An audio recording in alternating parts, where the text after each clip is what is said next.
Most men open their front door to a delivery guy or a neighbor. I opened mine to a woman in a black dress saying she needed a husband by tomorrow. The knock was sharp and controlled, like someone trying very hard not to fall apart. I left the overdue invoice on my kitchen counter, the red numbers screaming at me, and crossed the living room in my gray t-shirt and worn jeans. Outside, Seattle was still wet from a fresh rain. The sidewalk was dark and shiny, streetlights reflecting off the puddles. Cold air slid in as soon as I pulled the door open. Elena stood there. Not Elena, the untouchable CEO I had been building a custom library for these last 6 months. Elena, the woman. Fitted black dress, beige canvas duffel hanging off her shoulder like she had packed in 10 minutes and regretted every second. The ends of her dark, wavy hair were damp, like she had walked fast through the drizzle and did not care if it ruined the style. She held her phone flat against her palm, thumb pressed to the screen like my address was burned into it. "Read," she breathed.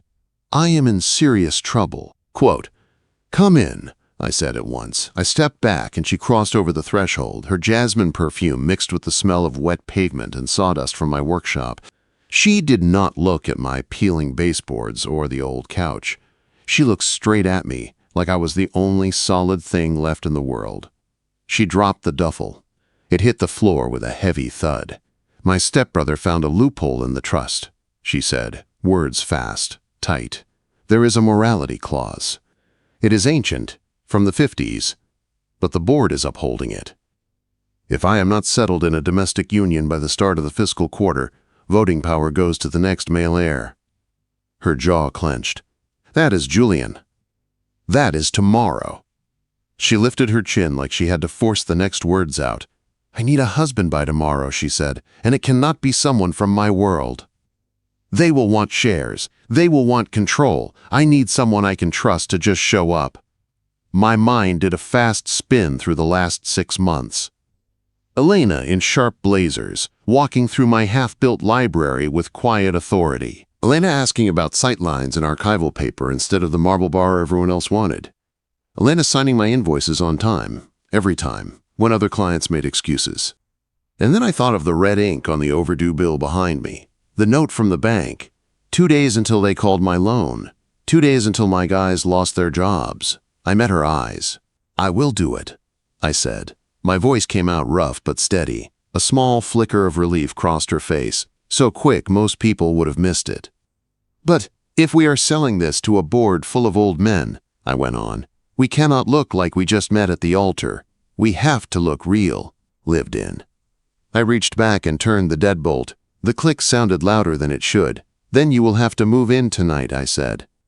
She blinked once, then exhaled slow, like she had been holding her breath since the day started. She nodded.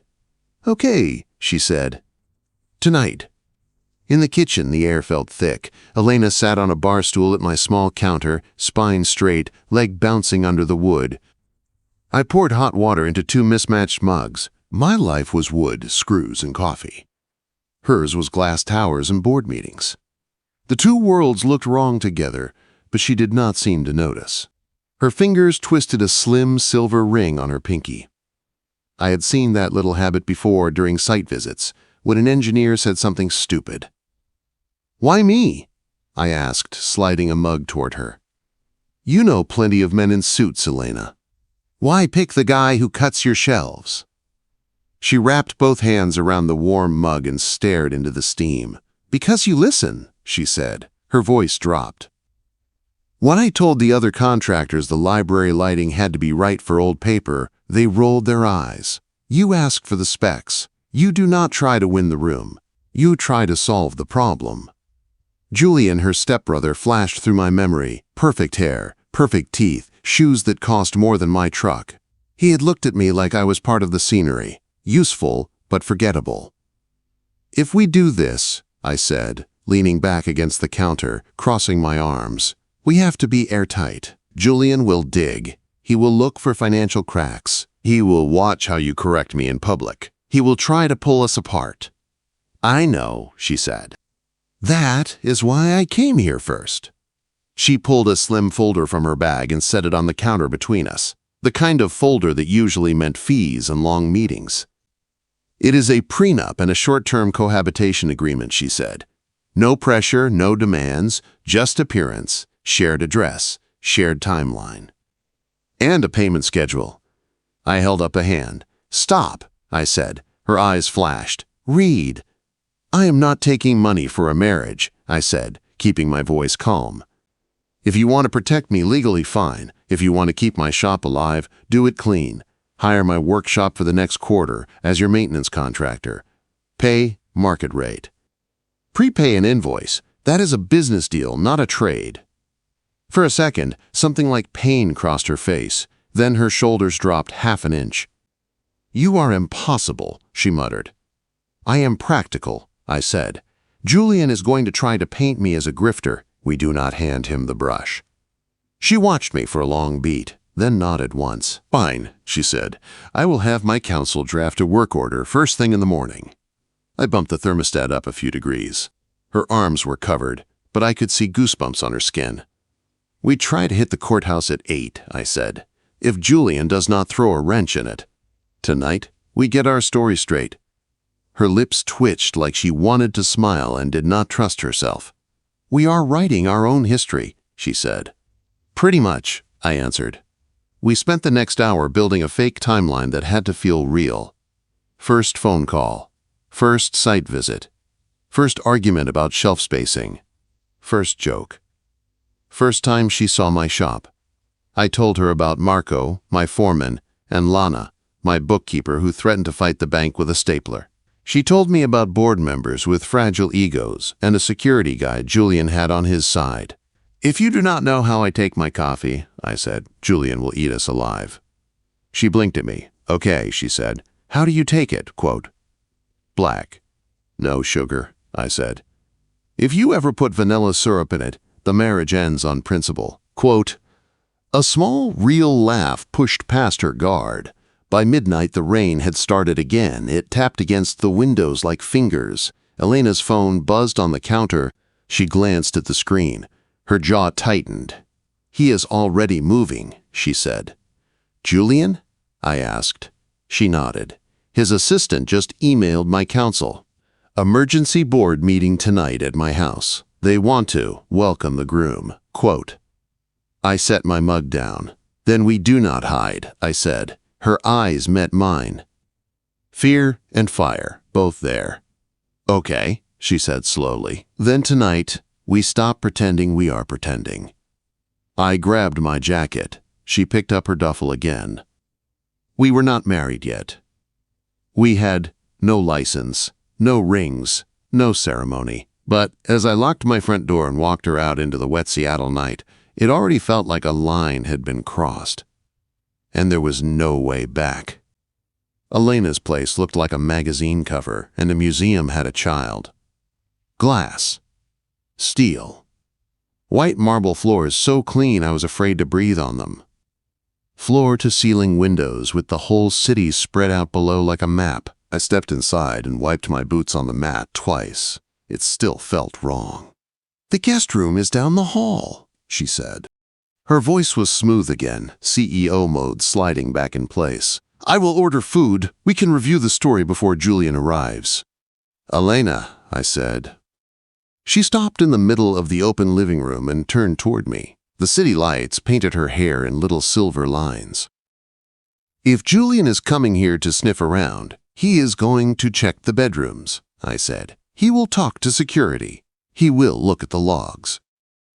He is not going to respect your space just because he shares blood. Her jaw tightened. He would not dare, she said. He is trying to steal your company, I answered. He will dare. I walked past her to the master bedroom. The room was huge. King bed in white linen, 2 nightstands with matching lamps, a chair that looked like art. No clutter, no dust, no life. I am sleeping in here, I said. Absolutely not, she snapped from the doorway. That crosses a line. You can take the guest room. Quote, I do not need the bed, I said, pointing at the velvet chaise near the window. I will take that, but my boots need to be by the door. My razor needs to be in your bathroom. If this looks like a sleepover, you lose. If it looks like a life, you win. She stood there, fingers digging into the back of the door frame. I could see the fight inside her. Control, fear, pride, need. "Fine," she said at last through her teeth. "Stay on your side." "Deal," I said. Before Julian came, I did a few small things. I moved one throw blanket from the perfect stacked pile to the back of the main couch.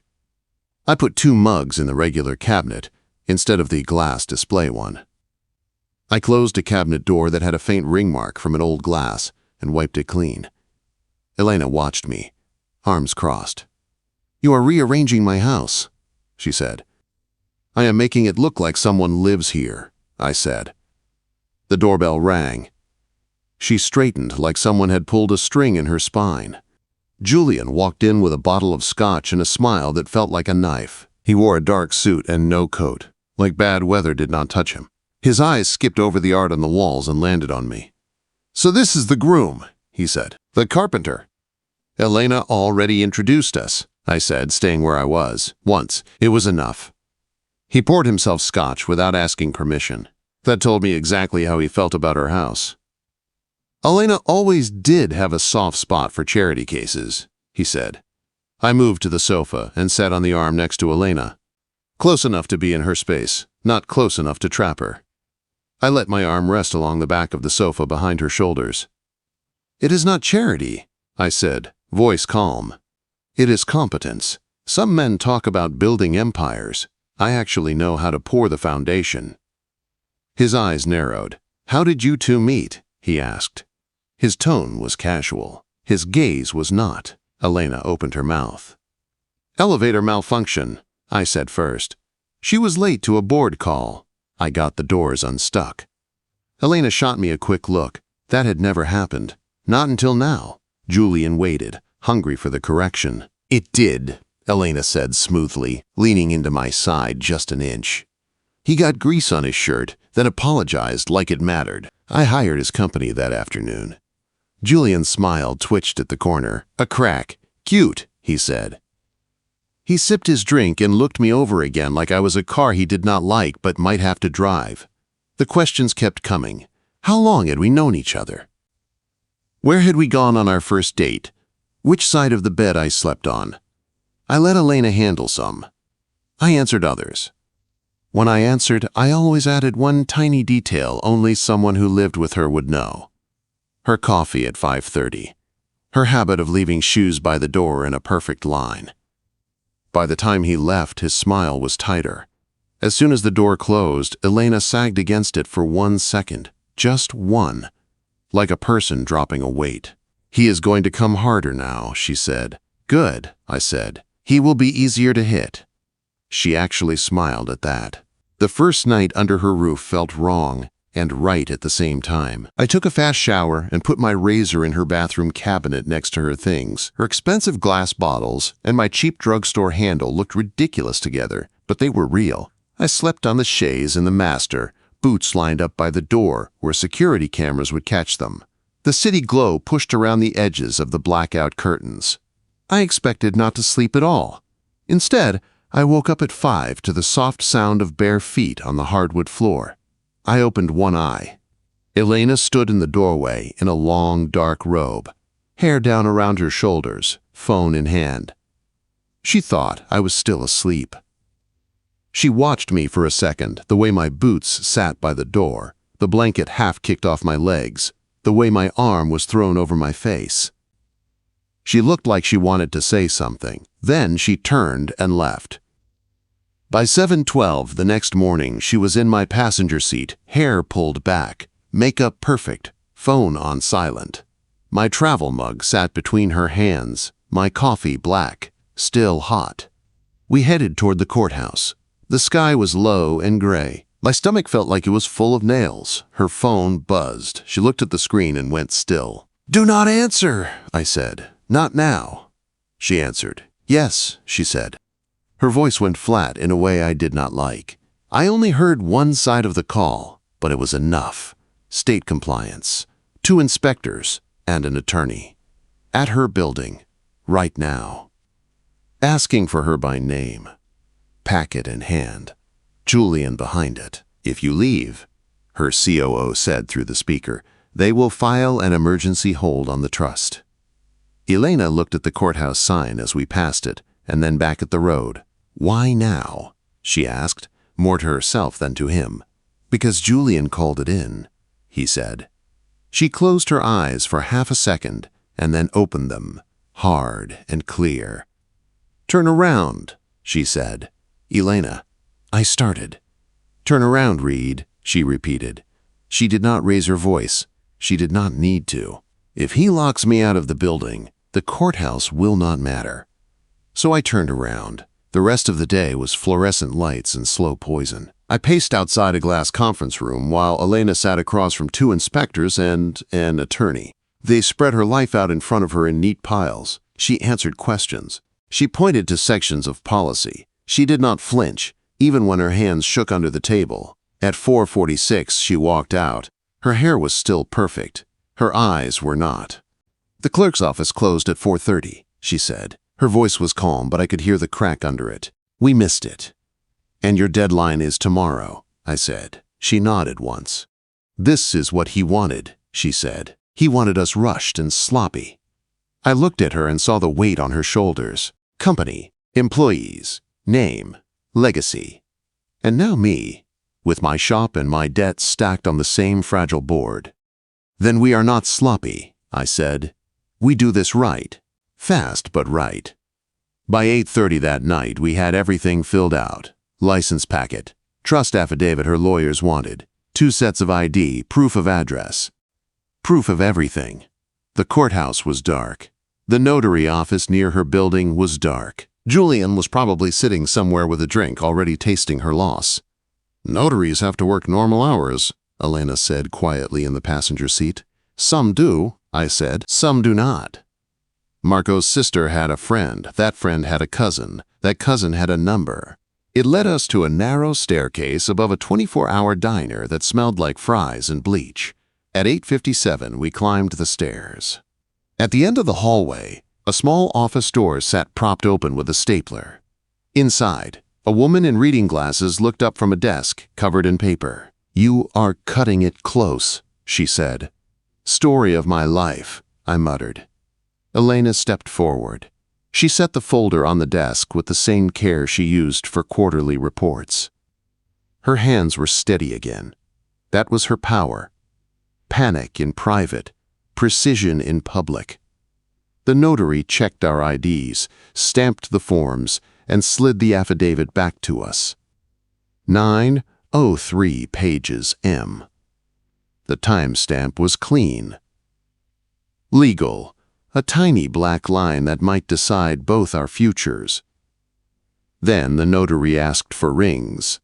Elena's fingers tensed in mine. We did not talk about that part, she whispered. It is okay, I said. I reached into my pocket. I had almost left it at home. At the last second, I slipped it in. A simple gold band, old and a little scratched. My grandmother's ring. She had left it to me when she died, with one note. Use it when it matters.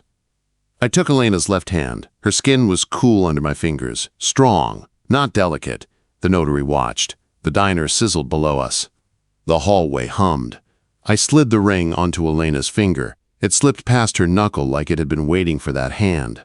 Her breath caught. She looked down at the gold band, then up at me. With this ring, I said, and my voice went rough. I had not planned to speak, but the words came anyway. I choose you.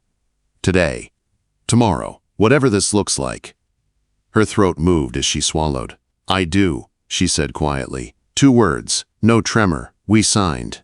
Ink. Stamp. Witness. Done. Out in the hallway, her phone buzzed again. She checked the screen. It is the board secretary, she said. Emergency meeting at my house. 10 pages M. They want to welcome the groom.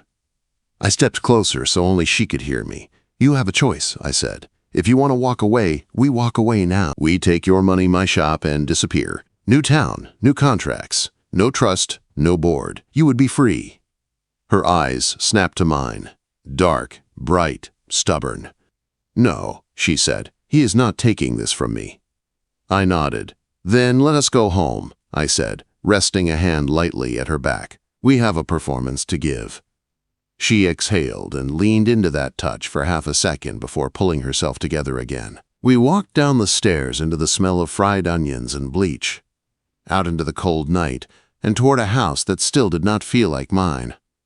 But she did. And that scared me more than any boardroom ever could. By the time we got back to her house, it felt less like a home and more like a stage. The board secretary's car was already parked outside, sleek and black. Lights spilled from the windows onto the wet pavement. Inside, everything was perfect again. Marble, glass, art. All carefully placed and somehow empty. "The guest room is still down the hall," she said automatically. "I am not hiding in a guest room," I said. "Julian will ask where I sleep. He will check logs. He will look for your panic." I walked straight to the master bedroom. The bed was still made like a showroom. "I will take the chaise," I said. "My boots by the door. My jacket over that chair. My razor in your bathroom. If this looks like a visit, he wins. If it looks like we are trying to build a life, he loses ground." She stood in the doorway, hands tight at her sides. "You are sure about this?" she asked. "No," I said honestly, "but I am sure I am not letting him pick me apart like I am a fake. If we do this, we commit." Her jaw clenched. Then she nodded once. "Stay on your side of the bed," she said. I smiled a little. "I do not need the bed," I replied. "I will let you keep your fortress." Before she could answer, the doorbell rang. For the second time that day, she put on her CEO face and walked to war. The board secretary was polite and stiff. He shook my hand like he expected sawdust to rub off. He walked through the house with a careful gaze, asking small questions that were not small at all. How long had I been here? Where I kept my tools? If we had plans to expand the family? Elena answered in calm, short sentences. I added small details when needed. The way she stole my flannel when she was cold. The way I always left coffee for her at 6:30. None of it was romantic. All of it sounded real. When he finally left, it was close to midnight. Elena closed the door and leaned her forehead against it for a second, shoulders shaking once before she straightened. "You did good," I said quietly. She turned, eyes shiny, but her voice steady. "Go to sleep, Reed," she said. "Big day tomorrow."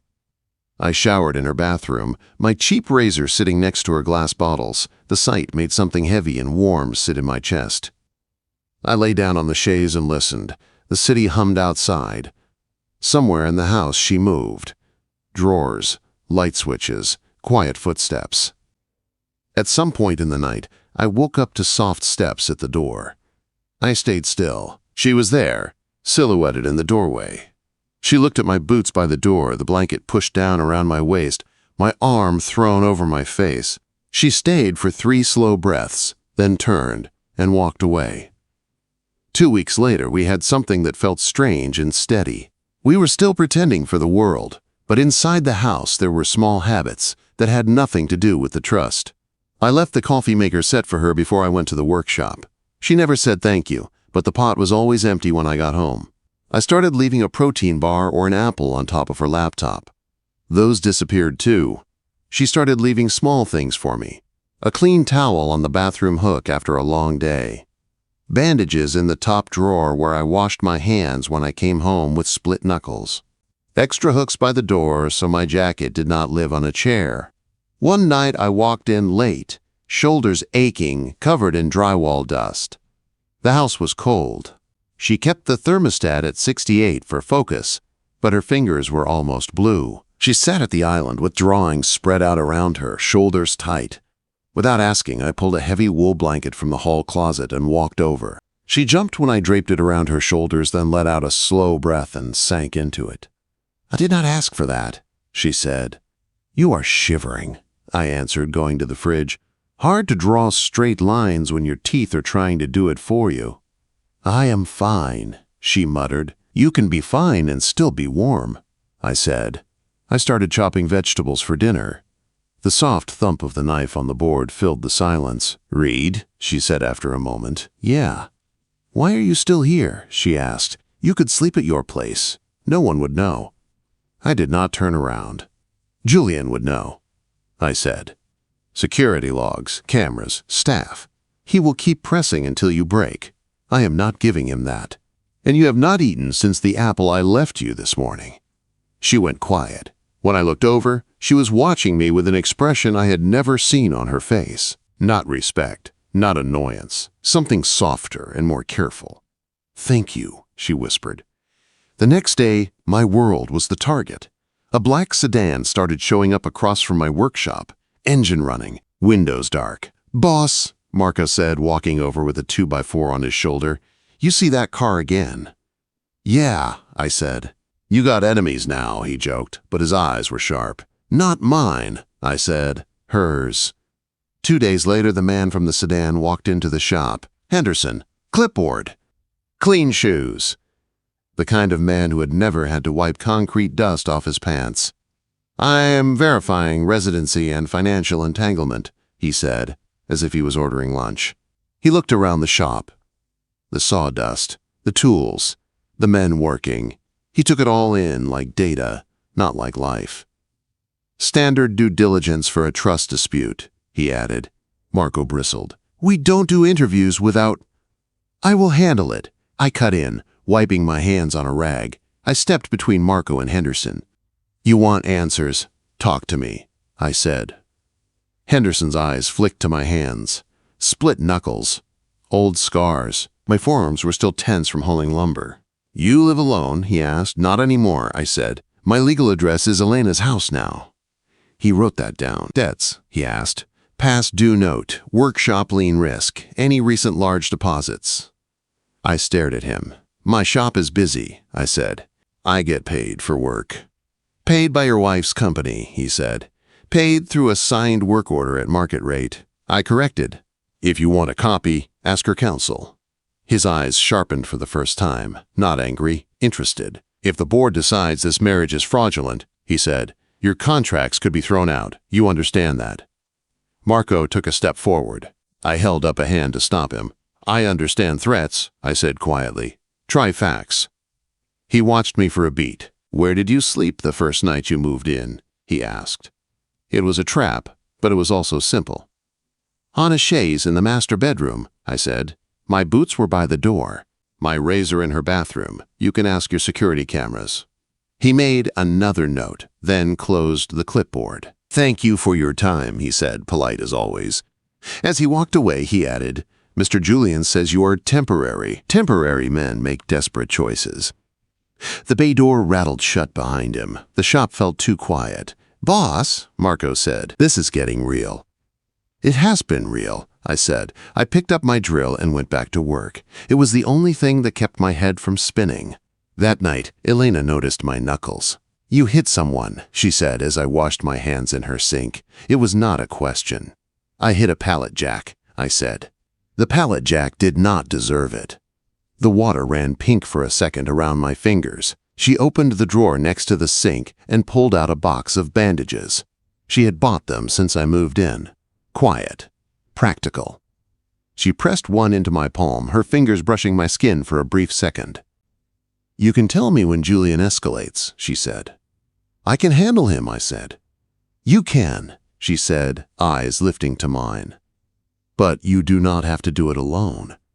That was the first time she said "we" without also saying agreement. Quote, "The real test came at the annual foundation gala. The room was a sea of crystal and black fabric. A live band played something smooth. People laughed a little too loud.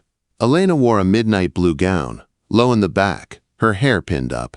She walked into the ballroom like she owned gravity. When I stepped out in the tux she had rented for me, her eyes widened for a second, and her mouth actually parted. "You clean up well," she said, voice softer. "I try," I said. I offered her my arm. She took it. Her fingers curled around my sleeve with more pressure than the pose needed. The whole night was a game. Smiles for board members. Polite small talk for donors. Quick, sharp looks between me and Elena every time Julian drifted near. We moved as a unit, my hand at the small of her back, guiding her through the crowd. Her squeezed fingers when someone pushed too far with questions. Then the band started a slow song. "Dance with your husband," Julian said loudly from behind us. Too loud. The people around us went quiet and watched. Elena lifted her chin. "Gladly," she said. We walked to the center of the floor. I slid my hand to her waist. Her palm settled on my shoulder. Our other hands laced together. We started to move. Slow steps. Small circle. The rest of the room blurred. "You are doing great," I murmured near her ear. "I feel like I am waiting for the floor to open," she whispered back. "Maybe it will not," I said. "Maybe for once, something can just hold." She looked up at me. Her eyes were dark and searching. The distance between us was nothing. I could feel her breath on my throat. I could feel her fingers tighten on my jacket. My hand slid up her back, fingers resting at the nape of her neck. The base of her skull fit right in my palm. "Elena," I said low, "if I kiss you right now, everyone will see." "Good," she said. She tugged on my lapel, small and clear. I kissed her. Not for show, not to sell a story. Just once, clean and hot and real. In the middle of a room full of people who thought they knew everything. She made a soft sound against my mouth and leaned in closer, fingers clutching my jacket. For a moment there was no board, no trust, no deadline. Just Jasmine, soft lips, and the steady beat of her heart under my hand. Then a voice cut through the music. "Well," Julian said right beside us, "isn't this touching?" We broke apart. He stood there with Henderson at his side. Henderson's face was dry and blank. Julian's smile was bright and mean. "This is Mr. Henderson," Julian said loudly. "He is an investigator for the insurance company behind the trust. He found something interesting about your marriage license." My stomach dropped. Elena's fingers tightened painfully on my arm. "The notary stamp," Henderson said, voice calm. 903 pages M. Hours after the county office closes. Looks less like normal process and more like a late-night favor. Julian stepped closer, eyes shining. "If that is fraud, Elena," he said, "you do not just lose the company, you go to jail." The chandelier light flashed off the gold band on her finger. She did not flinch. She lifted her chin and smiled at him, sharp and cold. "Then, we will correct the record in the morning," she said, "unless you are accusing the county clerk of a crime." Julian's smile jerked for a second. "I am accusing you of desperation," he said. "And I am accusing you of being predictable," she answered. The board members nearby pretended not to listen. The band kept playing. The storm had finally reached us. And this time, I knew I would either stand or fall beside her. The car ride home from the gala felt heavier than the tucks on my shoulders. Rain slid down the windshield in hard lines. Streetlights smeared gold on the wet pavement. Elena sat in the passenger seat, staring straight ahead, her hands clenched in her lap. "You did good in there," I said quietly. "He found the crack," she answered. "The stamp time. He is going to pull on it until everything rips." "We fix it," I said. "We file an amendment. We explain the late stamp. We let a judge yawn at Julian." "It is not just paper," she said. "He will drag you into it. He will say you chased me for money, for access. He will call every person you have ever worked with and tell them you married your way into contracts." Quote. "I can handle him," I said. She turned her head then, and I saw it. Not fear for herself, fear for me. "I cannot let him destroy your name," she said, voice rough. "That is where I draw the line." When we walked into the house, her control snapped like a pencil. "I told you," she said, dropping her clutch on the counter. "I told you he would find something. We forced the timing. We rushed. That stamp is all he needs." "Elena, I started." She went straight to her desk, yanked a drawer open, and pulled out a checkbook. The pen shook in her fingers as she flipped it open. "I am ending this," she said. "I will tell them I panicked, that you tried to talk me out of it. I will give you enough to pay off the shop, disappear, start over somewhere Julian has never heard of." She started to write my name. I walked over and put my hand over the checkbook. Not gentle, not rough, just there. "Stop," I said. "Read," she snapped. "I will not watch him tear you apart. Take the money and run." I lifted the pen out of her hand and set it down. "Is that what you think this is?" I asked, keeping my voice low. "A favor I can cash out of when it gets hard?" Her eyes flashed hot and wet. "I think you are a good man who stepped into a fire for me," she said. "And I am tired of people getting burned because of my name." I took the checkbook and closed it with my palm. Then I caught her wrist, not to trap her, just to stop the spiral, and turned her to face me. "Look at me," I said. She did. "You do not buy my silence," I said. "You do not buy my exit. I am here because I chose to be. I stay because I choose to." Her phone buzzed in her hand. She did not move to answer it. "You have a choice right now," I said, softer. "You can tell me to walk away, and I will. Or you can let me stand next to you when we walk into that boardroom. But you do not get to decide for me." Her mouth parted like she had a sharp answer ready. Then her eyes dropped to where my hand circled her wrist. Her shoulders lowered a fraction, like a knot finally letting go. She set the phone down on the desk. It kept buzzing. She stepped into my space, grabbed my shirt with both hands, and pulled me down. That was all the answer I needed. I caught her jaw with my fingers, thumb at the hinge, and kissed her. Harder than at the gala, with every lie and fear and promise packed into it. Her hands fisted in my shirt like I was the only steady thing left. When we broke apart, her forehead rested against mine. Her breath was shaky. "Do not walk away," she whispered. "I am not leaving," I said. "Not tonight, not tomorrow, not in that boardroom." We did not close doors. We did not turn off lights. The line between fake and real had already moved.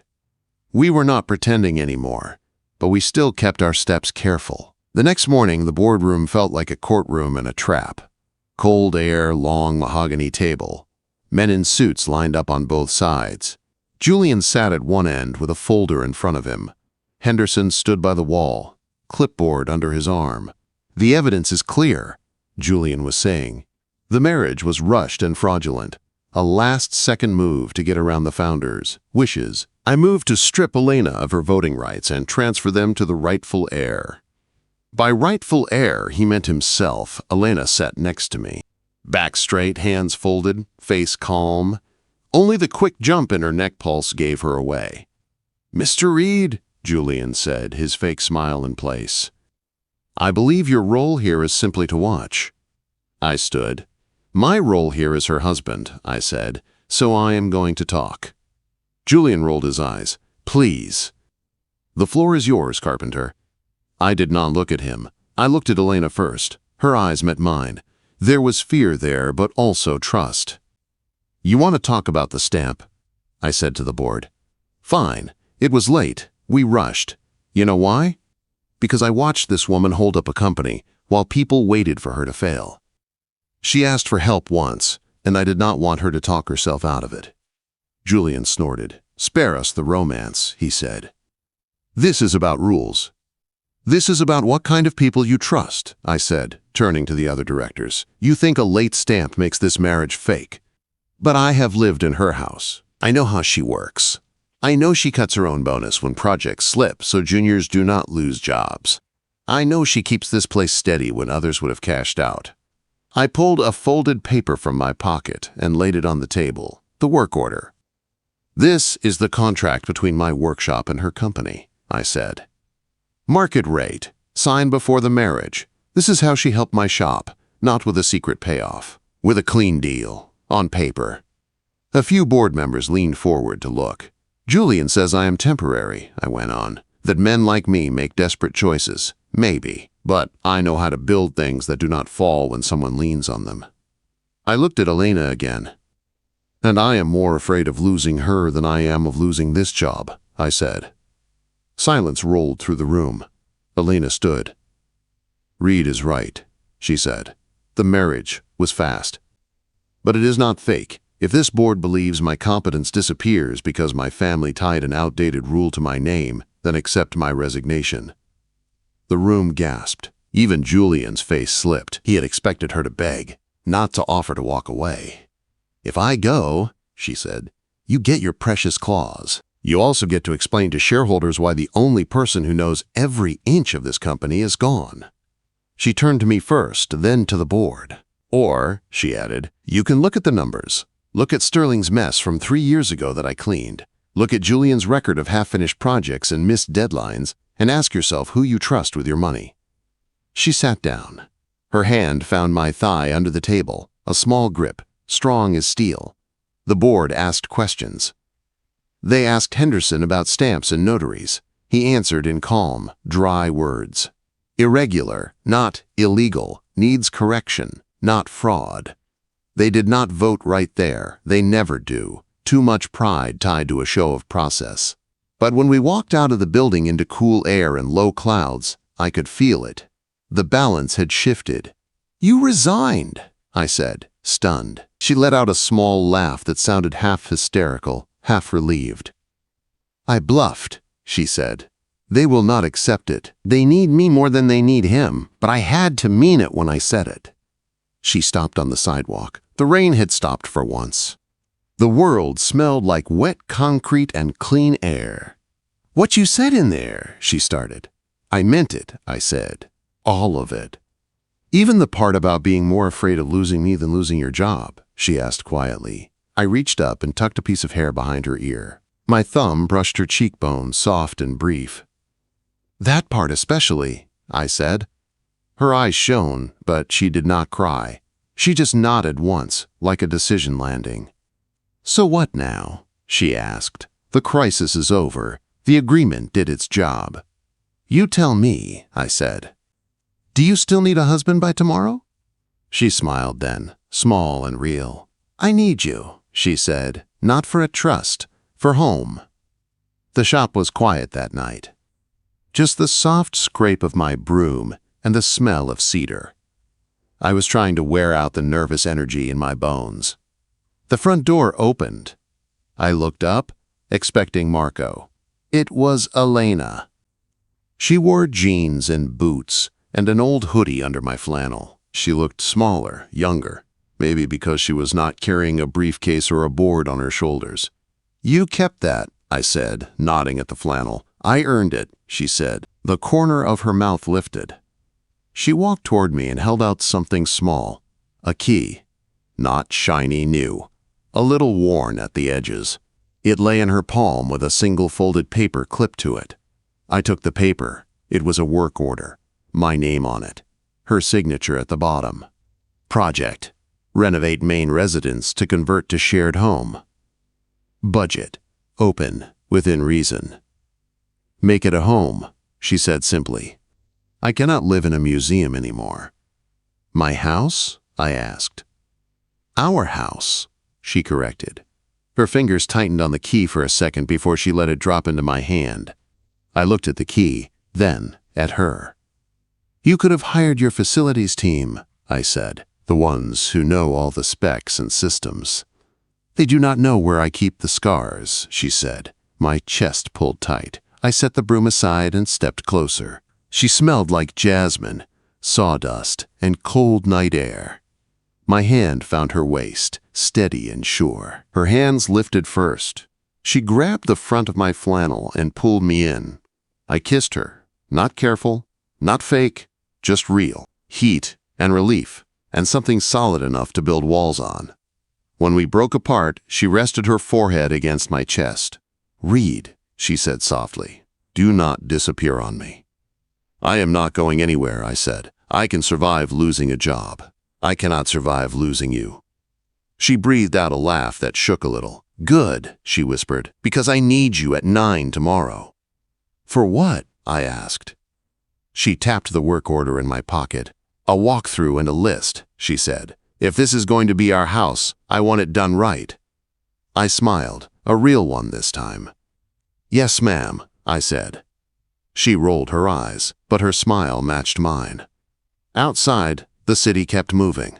Inside my dusty workshop, under cheap lights and the hum of an old heater, something finally felt steady. I did not just have a client anymore. I had a partner. And for the first time in a long time, the future looked like something I could build, with both hands and both hearts.